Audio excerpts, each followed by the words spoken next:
자율 구독 시청 정말 감사합니다. 제가 그동안 정말 오랫동안 분석하고 추적해온 그 종합적인 내용을 오늘 여러분과 함께 나눠보려고 합니다.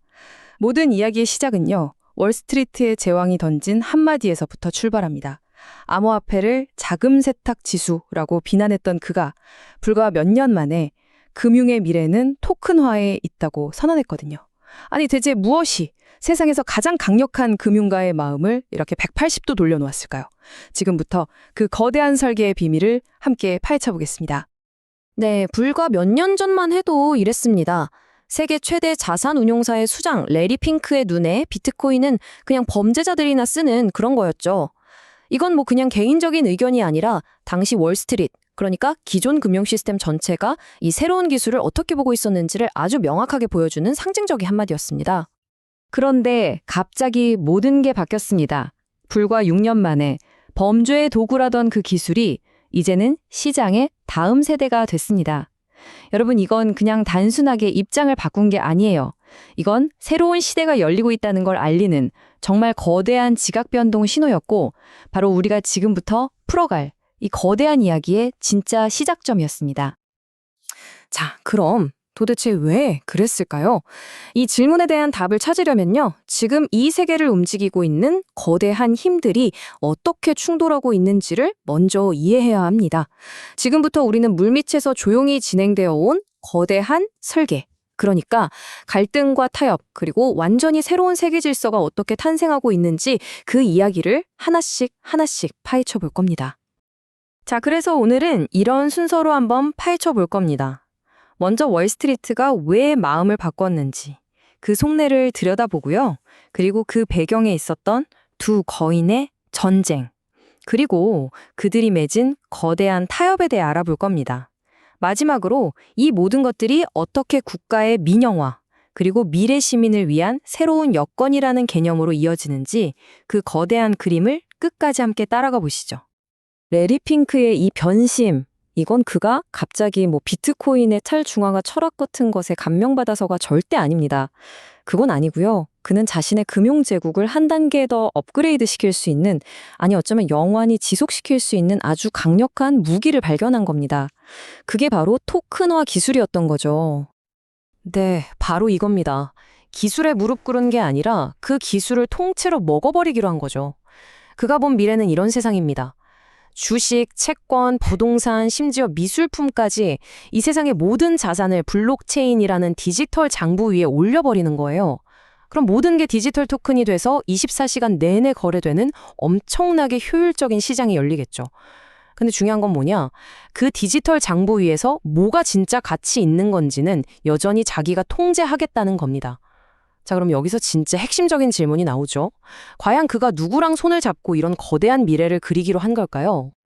사실 지난 수십 년 동안 이 세상에서 가장 강력한 두 세력 사이에서는요, 보이지 않는 전쟁이 계속되고 있었습니다. 한쪽은 낡은 부와 권력을 상징하는 레거시 금융, 다른 한쪽은 새로운 기술 권력을 대표하는 테크노크라트들의 전쟁이었죠.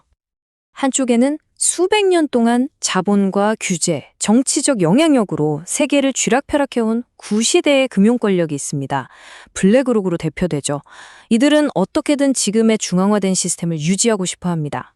그리고 다른 한쪽에는 페이팔 마피아라고 불리는 실리콘밸리의 새로운 권력이 있습니다.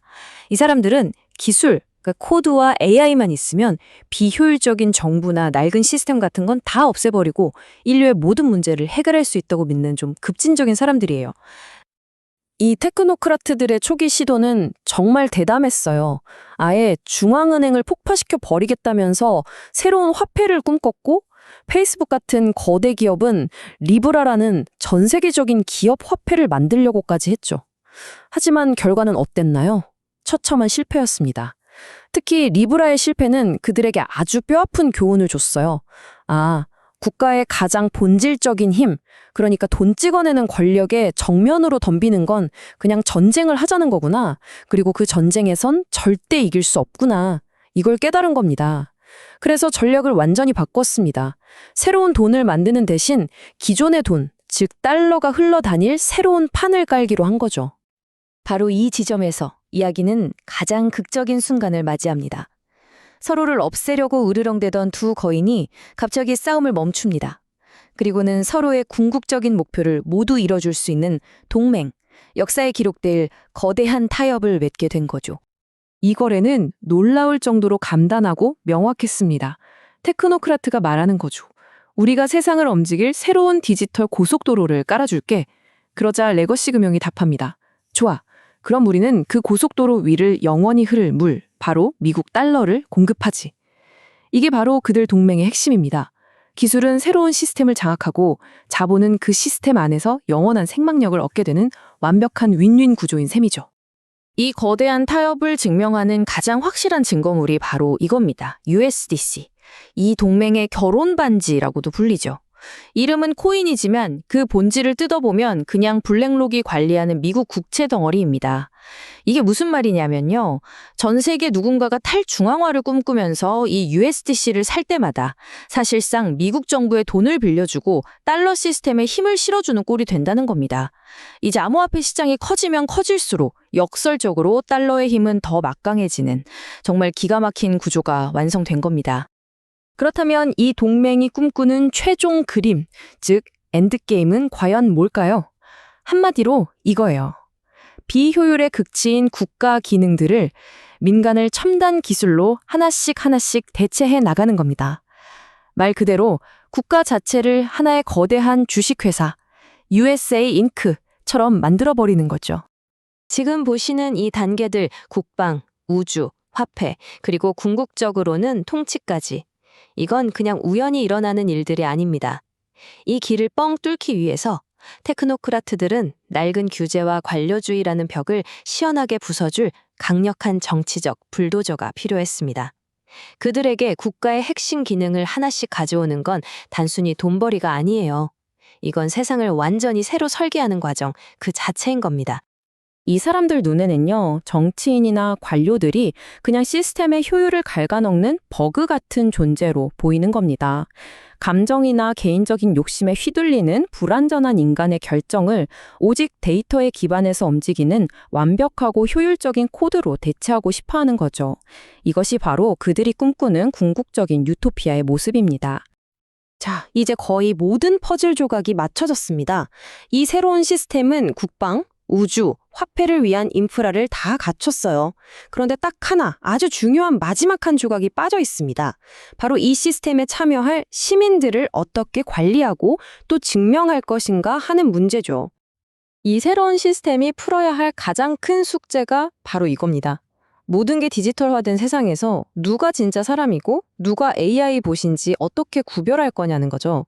이 마지막 퍼즐을 맞추기 위해서 그들에게는 완벽한 신원 확인 시스템이 반드시 필요했습니다. 이들이 생각하는 ID 시스템은 몇 가지 조건이 있었어요. 첫째, 특정 기업이 독점하면 안 됩니다. 페이스북의 리브라가 왜 실패했는지 봤잖아요. 둘째, 이미 수십억 명에게 퍼져 있는 거대한 네트워크여야 하고요. 셋째, 확실한 신원 인증, 즉 KYC 절차가 있어야 합니다. 그런데 흥미롭게도 파이 네트워크 같은 프로젝트들이 바로 이런 조건들을 충족시킨다고 주장하고 있죠. 이건 단순히 사람들을 감시하려는 게 아니라 AI가 통치하는 세상에서 진짜 인간과 봇을 구별하고 인간에게 고유한 가치를 주기 위해 반드시 필요한 인터페이스, 말하자면 디지털 여권과 같은 개념인 겁니다. 그리고 바로 이 지점에서 이 거대한 권력 이동의 중심에 있는 철학적 차이가 아주 명확하게 드러납니다. 구시대 권력이 우리에게 제시하는 미래는 보편적 기본소득, 즉 UBI입니다. 이건 이제 당신은 생산활동에 필요 없으니까 이 돈이나 받고 조용히 있어 라는 식의 통지에 가깝죠. 하지만 테크노크라트가 제시하는 미래는 가치 포획입니다. 아니, 당신의 존재 자체, 당신의 데이터, 당신의 관심 하나하나가 전부 가치가 있어. 그러니 그에 대한 정당한 보상을 받아. 라는 겁니다. 완전히 다른 이야기죠. 여러분, 우리가 지금 목격하고 있는 건 단순히 기술이 좀 발전하고 기업들이 파트너십을 맺는 그런 차원의 이야기가 아닙니다. 이건 하나의 체제 교체입니다. 인류 역사상 가장 강력한 자본의 힘과 가장 진보한 기술의 힘이 만나서 이 사회를 돌리는 완전히 새로운 운영체제, OS를 만들어내고 있는 거대한 합병인 셈입니다. 청사진은 이미 다 그려졌고 건축가들은 정말 숨막히는 속도로 새로운 세상을 짓고 있습니다. 이제 우리에게 남겨진 궁극적인 질문은 바로 이것입니다. 과연 코드와 자본이 지배하는 이 새로운 세상은 인류를 비효율과 부패로부터 해방시켜줄 기술적 유토피아가 될까요? 아니면 더 정교하고 더 효율적인 형태의 새로운 디지털 봉건주의가 될까요? 그 거대한 전환이 지금 바로 우리 눈앞에서 펼쳐지고 있습니다.